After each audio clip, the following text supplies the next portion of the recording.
secret society where 200 of the richest, most powerful, and most connected men on the planet gather behind closed doors, and it's run by a real-life vampire who's obsessed with the second coming of the Antichrist. What if we told you that this group worshipped a character from the MCU and ran secret seminars on everything from building your own cults to improving your sex life? You'd probably dismiss it as pure conspiracy fiction. Except it's all true. It's been reported by outlets like Forbes and The Guardian, not InfoWars. Meet Dialogue, where the elite meet to plan your future. They call it Silicon Valley's answer to the Bilderberg Group, the AI Freemasons, the Tech Bro Illuminati. Whatever the label, Dialogue has become one of the most exclusive and mysterious gatherings in the world. Every year since 2006, its members have met behind closed doors in luxury hotels across Arizona, Santa Barbara, and Venice. Here, the 1% of the 1% can mingle away from your prying eyes. They even purchase land in Washington for a permanent stateside headquarters so they can, quote, increase engagement with lawmakers. But who are these people? The existence of Dialogue itself is no secret, but they love to make a big deal about how secret they are. The organization's official website, dialogue.org, is a single, relatively plain page that contains only the logo and the following words. Dialogue is an invite-only community of CEOs, founders, public intellectuals, government leaders, investors, artists, and more, who gather for off-the-record conversations to learn from one another. If you want to be invited to Dialogue, accomplish something amazing in the world, then get someone to nominate you. It claims to have no ideological agenda and no partisan loyalties. It doesn't accept donations or investments, there are no keynote speeches or panel discussions, and nothing is meant to leave the room. A lot of these claims are blatant lies, because not only does Dialogue offer a number of speeches and panels and have thousands of paying members, it also definitely has an ideological agenda. That agenda is going to make your blood run cold. Inevitably, a secretive society like Dialogue attracts curiosity and eventually scrutiny. One of the people determined to find out what was happening behind closed doors was Swiss anarchist and hacktivist Maya Arsen Crimeu, who goes by the handle crimeu.gay. She is prolific in the space, having hacked the FBI no-fly list in 2023 and multiple corporations that she believed were acting unethically since 2019. In other words, if you are a powerful person doing something shady, she is the last person you would want looking into you. And for Dialogue, she didn't need to look very hard to find out that its mysterious website actually had laughably poor security. Not only that, but Dialogue, for reasons unknown to man nor beast, had a huge list of its members inside the website's publicly available code. This includes membership status, each retreat they've attended, a biography, political affiliation, a home city, and a private access token, which functions as login credentials. This would be considered poor OPSEC for a video game discussion forum. The fact that this ultra-secretive group that boasts about its off-the-record nature was this easy to penetrate feels almost like one big farce. Crimeu herself would say in an interview, "The people who run the world are so confident in their safety that they don't really bother with any proper operational security, not even for their off-the-record secret conventions where they discuss our collective future." And the farce went on. Along with this embarrassing security oversight, around the same time a huge treasure trove of Dialogue documents was also leaked to Wired. The group's inner workings were even more exposed. But what isn't a farce is what this group and its members are up to. Buying political influence, dominating finance and technology, building apocalypse bunkers, and trying to influence the direction of the world to an altogether darker, more chaotic place where tech barons can rule over the rabble of a broken society. To understand all this, you need to understand the truth about the one tech baron to rule them all. Quote, "I no longer believe that freedom and democracy are compatible." Quote, "There's a point where no corruption can be a bad thing. It can mean that things are too boring." Quote, "Why is everyone else so indifferent about their mortality?"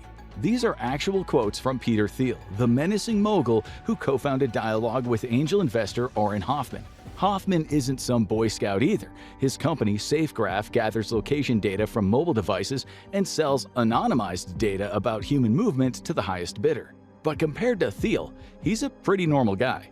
The co-founder of PayPal and Palantir Technologies, Thiel is a Stanford-educated businessman who considers himself a visionary and philosopher.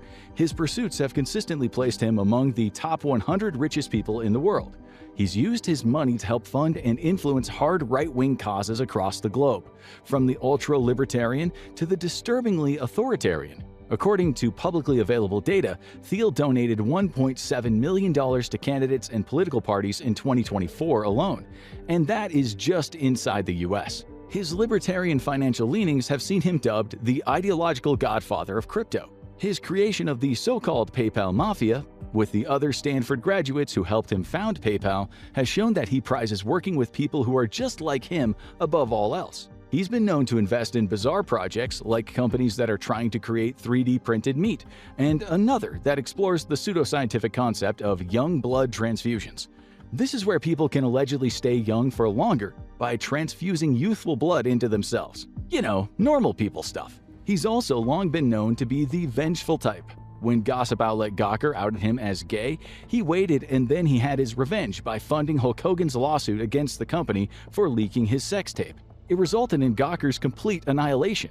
He's also obsessed with the Antichrist, presumably because if the Antichrist was to show up, Thiel wants to offer him a free dialogue membership before any of the other secret societies can get to him.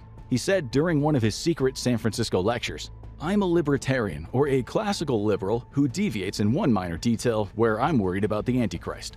Before you ask, no, he's not speaking metaphorically there. He really does mean the biblical Antichrist, who he describes as an evil king or tyrant or anti-messiah who appears in the end times. Thiel has publicly stated multiple times that he is worried the Antichrist is already in our midst, and believes that the Alan Moore and Dave Gibbons graphic novel Watchmen is a coded message about the Antichrist's arrival. It's an opinion that would get you committed to inpatient mental health treatment if you weren't obscenely wealthy. Drawing on a mix of theology, Lord of the Rings, video games, and Nazi jurist Carl Schmitt, who Thiel cited as a huge influence, he threw out claims that the Antichrist could be manifesting as anyone from Bill Gates to Greta Thunberg. So it's not so surprising that a guy like this would try to build a secret society and use it to influence the direction of the world by gathering its members on expensive retreats. The real question now is, what do they actually get up to? One of the things they offer are sessions, which are talks and discussions on a particular curated topic, which seems to go directly against their promise of no speeches or panels. Nothing could be more strange and shocking than us just giving you the names of some of these talks, which include but are not limited to Build a Cult, Soapbox, hosted by the founder of Christian website Pray.com. Navigating World War III, How's Your Sex Life? It's Fun to Be in Charge. Bring Back Nuclear, 3 Predictions for Iran, Contrarian AI Takes, Research-Based Longevity Hacks, and the deeply sad Money Does Buy Happiness, which seems an awful lot like Cope. These were all real, by the way. But it isn't all just sinister seminars. They also have Mean Girls-style popularity contests that they try to keep secret from their members.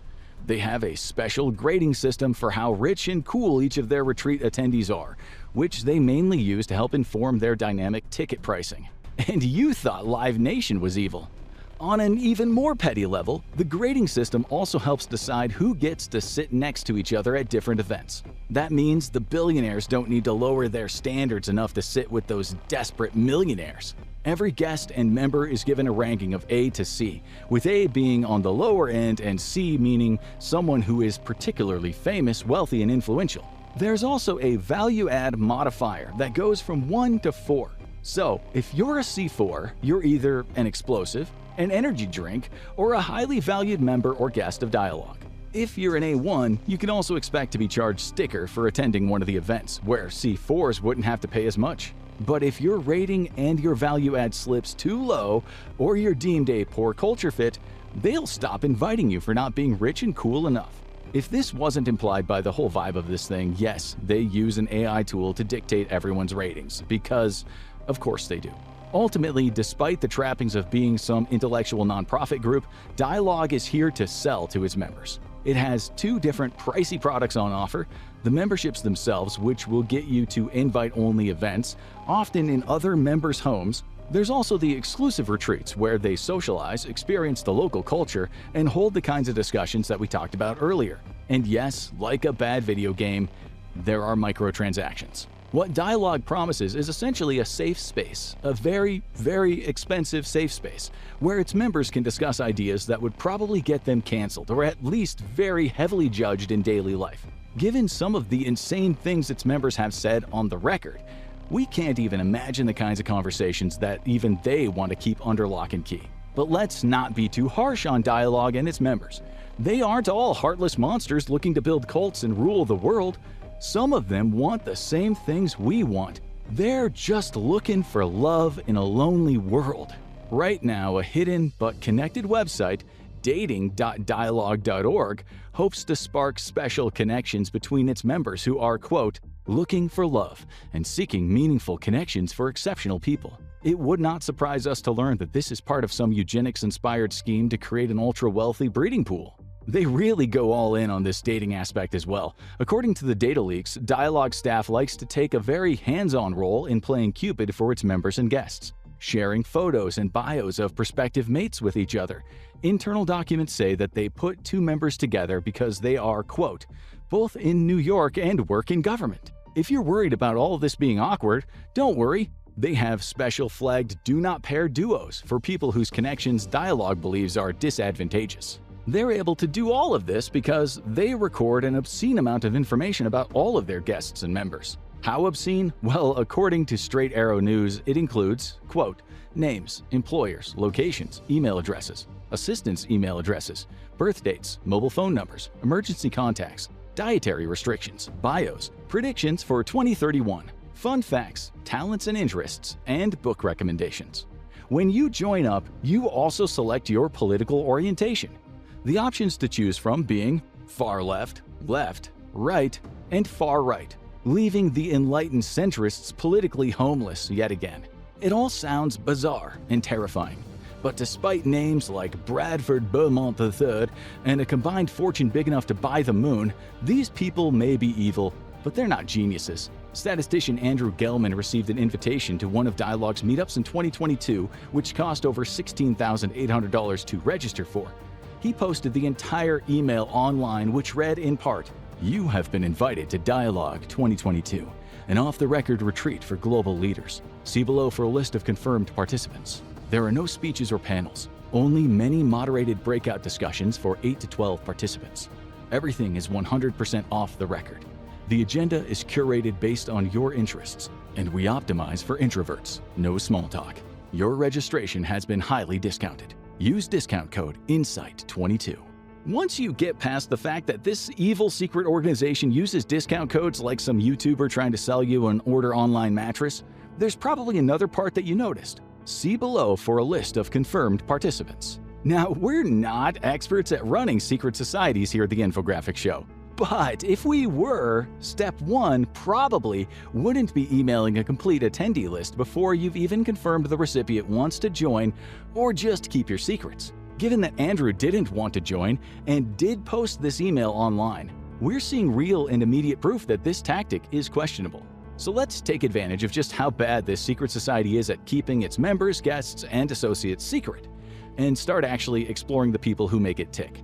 One of the biggest questions you might have when you find out about a secret society attempting to wrest control of the world is, well, who's actually in it? Thanks to Maya Arson Crime, we actually have the answers. While you'd definitely rather be on this list than another certain list or files of rich and famous people, it's still not a great look. Though you may notice as we go through some of these, there is a certain degree of crossover. For starters, we know it is a majority male group, with women only making up about a third of its members and only 18% of its top-rated members. Among the business moguls labeled as either active members of Dialogue or attendees are, of course, Elon Musk, serial entrepreneur, headline chaser, and the richest man in the world, who in the last few years has increasingly found himself involved in different far-right causes from the US to the UK to Germany. Given that Musk and Thiel were both involved in PayPal, it makes a lot of sense that these two would be in bed together on this too. There's also Eric Schmidt, perennial member of the top 100 of the Forbes 400, a computer engineer and former CEO of Google. Interestingly, he was also involved in the aerospace company Relativity Space Inc., as well as being the founder of the Special Competitive Studies Project. the latter being a think tank with the stated objective of making, quote, recommendations to strengthen America's long-term competitiveness as artificial intelligence and other emerging technologies reshape our national security, economy, and society. There's also Marcos Galperin, Argentine tech entrepreneur who made his fortune in the world of e-commerce with Mercado Libre, which essentially means free market. Aussie billionaire Mike Cannon-Brookes, founder of Atlassian, the tech conglomerate with a number of products including Trello, which was used to help make the video you're watching right now. Scott Cook, co-founder of Intuit Inc., a business technology company in addition to directing eBay and the American multinational goods company Procter & Gamble. Joe Lonsdale, the co-founder of Palantir, the tech company advancing the American surveillance state, named after the orb used by the evil wizard Saruman in The Lord of the Rings. And Reid Hoffman, who, as one of the key figures of LinkedIn, is responsible for all of those people making novel-length posts about what getting in a car crash taught them about B2B sales. He's also another one of those rich guys who loves to throw his weight around in politics as a member of the Bilderberg Group and a member of the Council on Foreign Relations. There's a clear pattern here. The group loves to cultivate members who exist in the highest echelons of finance, tech, and political influence, the kind of wealthy individuals who have very strong opinions on how the world should be run and their near-limitless collective capital to bolster their ideas. But this is practically to be expected when you're looking at a sinister organization full of rich people. What is both more surprising and concerning are the names of the political figures and the celebrities that have been dredged up by the leak. Some of these are gonna leave you disappointed and confused. There's Neil Mohan, the CEO of YouTube, which we hope doesn't put this video at risk. Make sure to spread it around just in case. There's also Scooter Braun, an influential music manager, and people in the journalism and commentary sphere, like political commentator Ezra Klein and Washington Post reporter Suad Mekhanet. Sarah Bond, the former president of Xbox at Microsoft, podcaster, author, and professional atheist Sam Harris. Teresa Sio, a writer and producer on the animated sitcoms Family Guy and American Dad.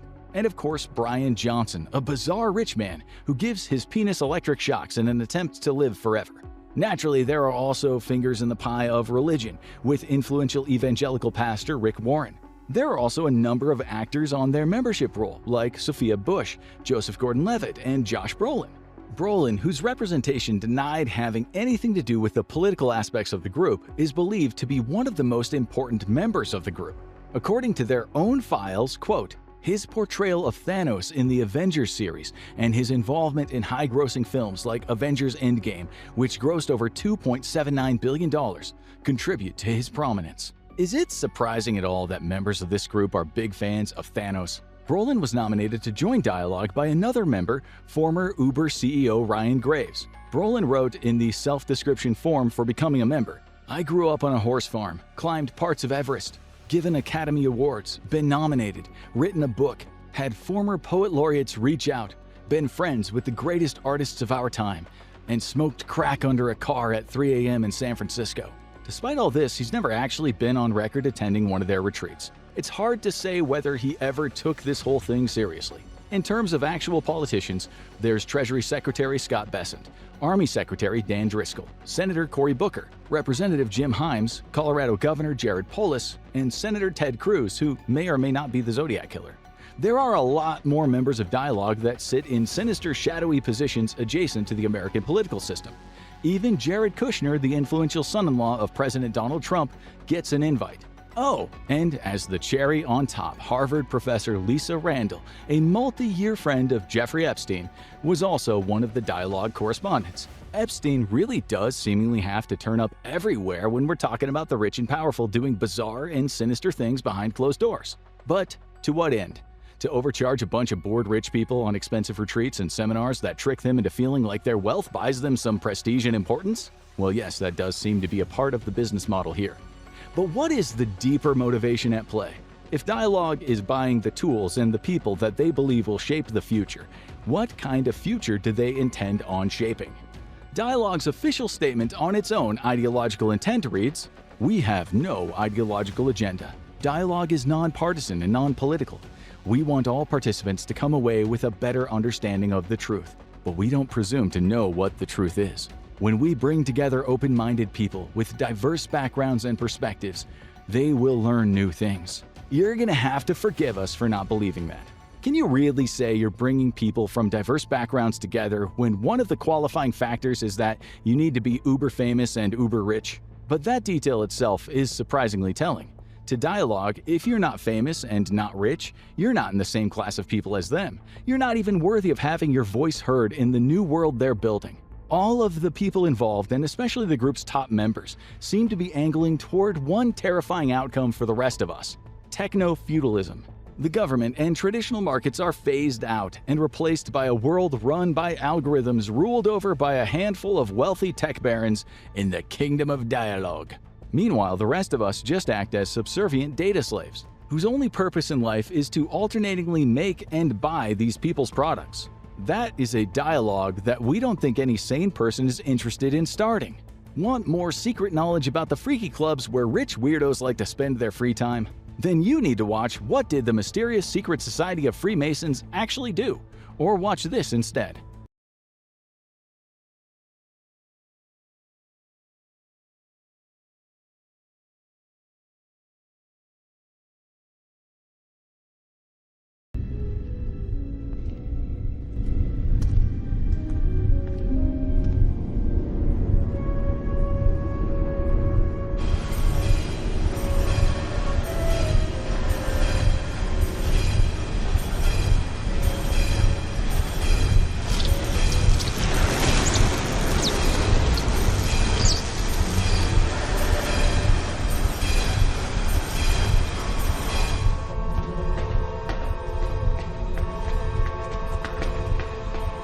We must persuade the Commerce Guild and the Corporate Alliance to sign the treaty. What about the senator from Naboo? Is she dead yet? I am not signing your treaty until I have her head on my desk. I am a man of my word, Viceroy. With these new battle droids we built for you, you'll have the finest army in the galaxy.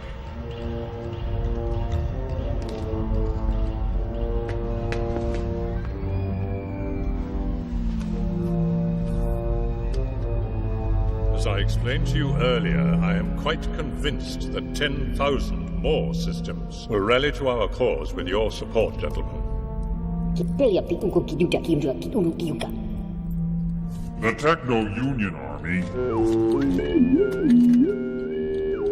is at your disposal, Count. The banking clan will sign your treaty. Good, very good.